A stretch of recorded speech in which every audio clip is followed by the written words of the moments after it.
కుమారగిరి వసంతోత్సవాలు బాగా చేస్తాడు. కుమారగిరి రెడ్డి వసంతోత్సవాలు నిర్వహించి ఇతను కర్పూర వసంతరాయలు అనే బిరుదు పొందాడు. వసంతోత్సవాలు నిర్వహించి ఇతను కర్పూర వసంతరాయలని బిరుదు పొందాడు. ఎవరైనా కుమారగిరి రెడ్డి. అలానే ఈయన వసంత రాజీయం అనే బుక్ రాశాడు. అంటే వసంతోత్సవాలకి, కల్చరల్ అంశాలకి ఈయన ఎంత ఇంపార్టెన్స్ ఇస్తాడో మీరు అర్థం చేసుకోండి. వసంత రాజీయం అనే బుక్ ఎవరు రాశారని అడుగుతాడు కుమారగిరి రెడ్డి. ఇది డైరెక్ట్ బిట్టు. కల్చరల్ అంశాలకి పెద్దపీట వేసిన రెడ్డిరాజు ఎవరని అడుగుతాడు ఇండైరెక్ట్గా. అసలు ఇందులో బిట్టే లేదు.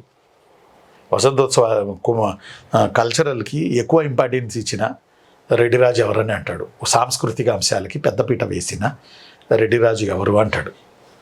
అప్పుడు మీరు కుమారగిరి రెడ్డి పెట్టాలి.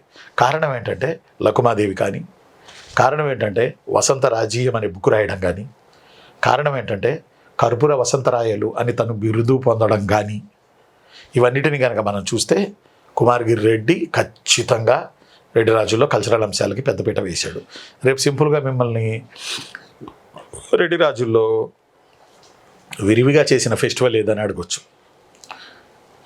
ఒక హోలీ అనవచ్చు మోడర్న్గా పెట్టాలంటే, వసంతోత్సవాలని అనకపోవచ్చు. హోలీ అంటే మోడర్న్లో హోలీ ఆర్ వసంతోత్సవాలు.